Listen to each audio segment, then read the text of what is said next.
Nagsimula sa isa, naubos ang 5, hanggang umabot ng 15. Pagdating ng 20, hindi na makatayo. Busog na busog, lubog na sa pagkaupo. Yan na nga ba sinasabi, hindi naman babae. Kamusta si Ron? Ngayon, feeling blessed. Yan, di ba? Kasi last March, di ba? Dun, hindi pala, 1 year na yung anak ko. Oo, nag-1 year siya nung March. So, syempre, may mga blessings dumating na dyan. Medyo struggle, pero okay din naman kasi nakakapag-provide. Yun, kaya tuloy-tuloy lang, sipag, tiyaga. Di ba? Kasi iba na yung iba na yung pag may ka na, may baby ka na, di ba? May inspiration ka. Compare nung binata tayo, di ba? Iba yung hataw. Iba yung hataw. Kasi dati, iniisip mo sarili mo lang eh. Hanggang ngayon, nakakalimutan ko na may anak ako eh. Or wala sa isip ko na may anak ako kasi pala tropa pa din. Di ba? Yung asawa ko ngayon, sinasabihan ako, hindi ka na binata. Oo. So doon nagsisink in sa akin na na oo nga, may pamilya na ako eh, may anak na ako. Hindi ba good sign yun na parang feeling binata ka kasi na hindi sa dahil nakakalimutan mo yung anak mo, dahil marami ka nagagawa o naging productive ka. Tama? Depende kung ano yung ginagawa mo. Tama. Oo, depende kung ano yung ba't meron ka pa mga ibang ginagawang? Depende, kasi kung ako, syempre minsan, papaalam ako sa misis ko, gym lang ako ha. Lang kami, kain lang kami, ganito. Hindi, para sa kanya, hindi productive yun. Kasi for personal, ko yun eh. For personal consumption ba, di ba, parang ganon. So, ako yung nagbe-benefit doon. Hindi para sa pamilya. Pero kung feeling binata ako na, paano ba sabihin, mas mas active ka, mas marami kang makausap ngayon sa line of work ko na mga clients, mas okay, di ba? Kasi mas productive, marami kang nakakausap, marami kang napepresentan, gano'n. Diba parang sobrang, old school, parang lumang kaisipan, hindi man lumang, parang old school na mindset yung yung pag-gym o pagpapaganda ng katawan is parang hindi siya productive. Di ba siya, sa ngayon kasi parang mas binibenta na kailangan physically fit ka, yes, tapos maganda yung posture mo. Kasi somehow self-care yun eh. Tapos, inaalaga mo sarili mo, inaalaga mo katawan mo, para magawa mo yung iba. Totoo. Diba? So, para sabihin na hindi, tawag dito, unproductive yung pag-gym. Oo nga. Diba? Parang hindi. Oo, tama, pasok yun. Kasi alam mo, nag-start ako mag-gym, college ako niyan eh. Napakapayat ko, parang hindi ako confident din sa sarili ko. Kasi ang payat eh. Tapos, nabubuli. Diba? Parang ang motivation ko nga dati, gusto kong mag-gym. Para hindi ka mabuli. Para hindi ako mabuli. Lalo na sa naman gano'n eh. Oo. Lalo na sa MRT, siksikan, palagi kang binabraso niyan eh. Ganun yung mindset ko dati. Nalilitan sa'yo. Papalaki ako ng katawan para hindi ka mabubuli. Hanggang sa, di ba, ayun nga, tuloy-tuloy. Kasi ang pag-gym, rin yan eh, parang kailangan mo din dyan ng consistency. Oo, hindi naman porket nag-gym ka isang araw, malaki na katawan mo. So, per week, ilang beses kayo na-away ni Mrs. Tarot? Per week, ilang beses ka nag-gym? Dati. Cheers pare. Sa isang linggo, mga 5 to 6. 5 to 6? Halos araw-araw. Rest day ko, Sunday lang. Ngayon, iba-iba yun, iba-ibang tira yun. Oo, iba-ibang tira yun. May chest, bicep, back, legs, lahat. Ngayon, pinakamarami ko sigurong workout, 3, 4. Minsan sa isang linggo, 2 lang. Ilang oras yun? Nakapag-workout ako at least 1 hour. At least 1 hour? Tapos ganyan mo to? Tapos? Okay na sa akin yung ganito. At ayoko rin nung sobrang buff, yung napakalaki na So, syempre, plus diet. O wala kang diet? Ako wala akong diet. Ang dami nagtatanong sa akin yan. Anong kinakain ko, anong diet ko, anong supplement ko. Sabi ko, wala sir, kain lang ako ng kain. Yung genes mo eh, yung DNA mo eh. Oo. Tsaka mabilis yung metabolism eh. Hindi tayo tabain. Hindi rin naman ako payat na tignan na ano. So mabilis ano? Oo, mabilis kaya okay din. Tapos may nagtatanong pa sa akin dyan sa gym, Sir, ano ba? Lumalaban ka ba? Oo, kasi nakikita nila yung physique mo eh. Oo. True. Hindi, yung mga ano, yung parang yung Mr. bodybuilder. Olympia, gano'n. Oo, yung bodybuilder. bodybuilder, mga physique, gano'n. Hindi ko pa rin natatry yung gano'n, pero napapaisip ako dati, gusto ko subukan. Oo, pero hindi ko alam kung paano eh. Ano lang, ako talagang workout lang para sa ano, para maging physically fit, healthy.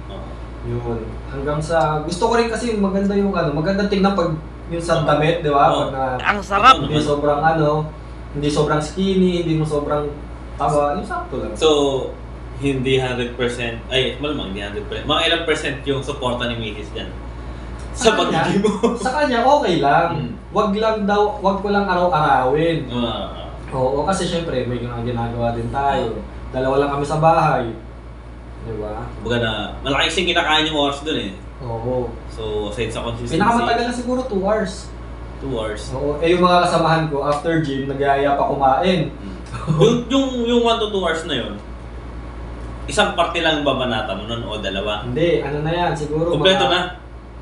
Kunyari, for example, sa Monday, ang ano mo niyan, ang workout mo, chest, tricep, shoulders. 3 na? Oo, 3 na. Pwede na yun. Lahat ng mga may push movement. Isa na yun? Oo. Pwede yan. May push, pull, legs, upper, lower. May mga ganyang may mga ganyang workout. So, lahat yan. Inaaral ko lang sa YouTube. Walang trainer? Walang trainer. Ngayon kasi ang dami kong nakikitang mga yung mga nag-workout sa gym, yung mga beginner. Na yung iba takot mag-gym. Or ayaw mag-gym. Gusto mag-gym pero hindi nila alam kung paano yung gagawin nila. Or nahihiya pumasok sa gym, gano'n. Lalaki ito Lalaki. Oo. So, nakikita ko yung sarili ko sa kanila before. Nung una, nung nagsisimula ako. Ako naman, ma-research kasi ako eh. So, tinitignan ko paano yung ganitong workout, paano yung ganyan. Para hindi ka rin magka-injury. Kasi naranasan ko na rin dati sa likod ko. Maling buhat. Maling buhat. Oo. Maling pwesto, no? Hirap. Back. Oo, sa back. Deadlift. Oo, yun talaga. Okay din kasi kapag nag-workout ka, parang angat ka. Di ba? May sa'yo parang may kakaiba sa'yo eh. Di ba? Compare sa napakaraming Saka yung trend ngayon sa business, kumbaga complete package ka eh. Financial, mental, plus yung physical mo. So, hindi ka lang doon sa area na mayaman ka nga, laka naman ang tiyan mo. Excuse me lang pare Mayaman ka nga, pero yung the way ka mag-isip, ang weirdo mo. So, ngayon, yung mga pinaproject ngayon sa social media, yung mga lalaki, medyo complete package siya na mental, tapos physical, then yung financial. Hindi yung isang aspect lang. Totoo. So sa isa din yon na parang pagka sa business, pagka unang nakaharap mo isang tao, tapos physically fit, may credibility dahil may disiplina sa sarili. So yun yung somehow na ini-input ngayon sa mga kalalakihan sa social media na. May nabasa na ako na di ba sabi, find 3 habits na gusto mong gawin for the rest of your life. One to make you fit, di ba? One to make you money, and one to make you matalino para ka. Yun yung mga na nababasa ko lang din. So okay pala yung ginagawa ko. Di ba?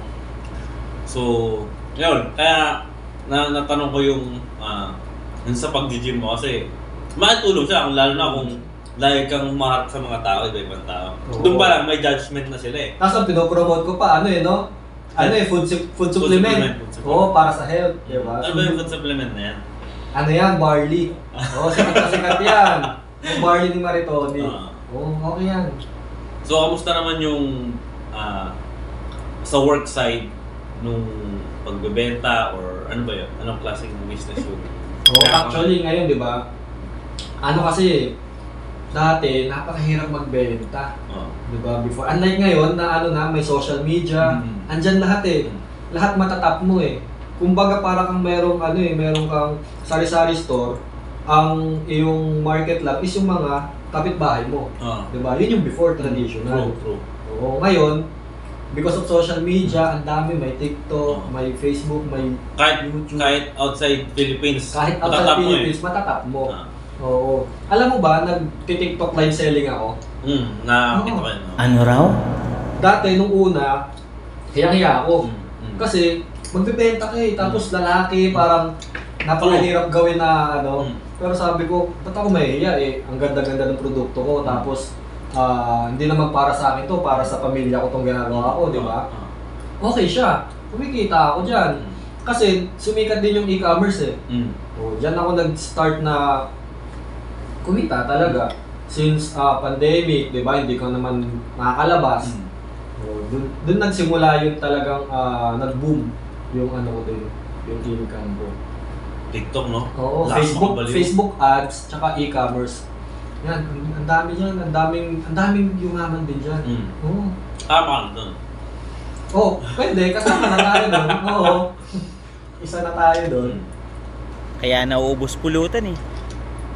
Pero kasi ano hindi mo rin naman masasabing maraming nakinabang pero hindi lahat is nagtuloy-tuloy. Oo, 'di ba? Marami rin mga bumagsak, maraming ano. Yan kasi is kailangan mo talaga ng ano diyan ng consistency talaga. So, siguro quality na rin ng produkto o services, diba? Kasi kung hindi naman ganun ka-quality, walang babalik. Hindi, tsaka isa din siguro yung availability mo palagi. Kasi maganda ang produkto mo. Yung madalas ko naririnig sa online selling maganda ang produkto mo. Hindi ka naman available sa market. Kung hindi ka nakikita. Sayang. Oo. Tsaka mas gusto ng tao, yung nakikita nila, yung nagbebenta, nakikita nila na legit ka. Hindi lang yung produkto. Hindi lang yung produkto. Oo, pati ikaw mismo. Bill out na, boss.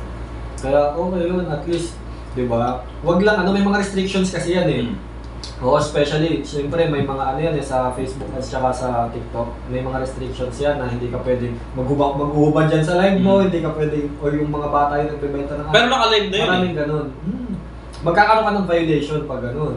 So ibig sabihin, parang wala silang magagawa kung di mai-post mo yun o maisama sa live yan. Pero after nun, may violation ka. Oo. Yung violation na yun, possible hindi ka makakapag-live ulit ng ilang araw, ganun. Yung paghubad as in nude na talaga. Ano yun? Oo, or yung mga revealing, yung mga kadalasan yan sa mga babae Oo, doon sila nag-ano Kasi live yan syempre may mga ano yan pinoprotect din ni TikTok, ni Facebook yung mga mga viewers nila May nag-filter. So, ganun siya. Tingin tayo dito naman. Sige, Sige. Magandang tatanong natin.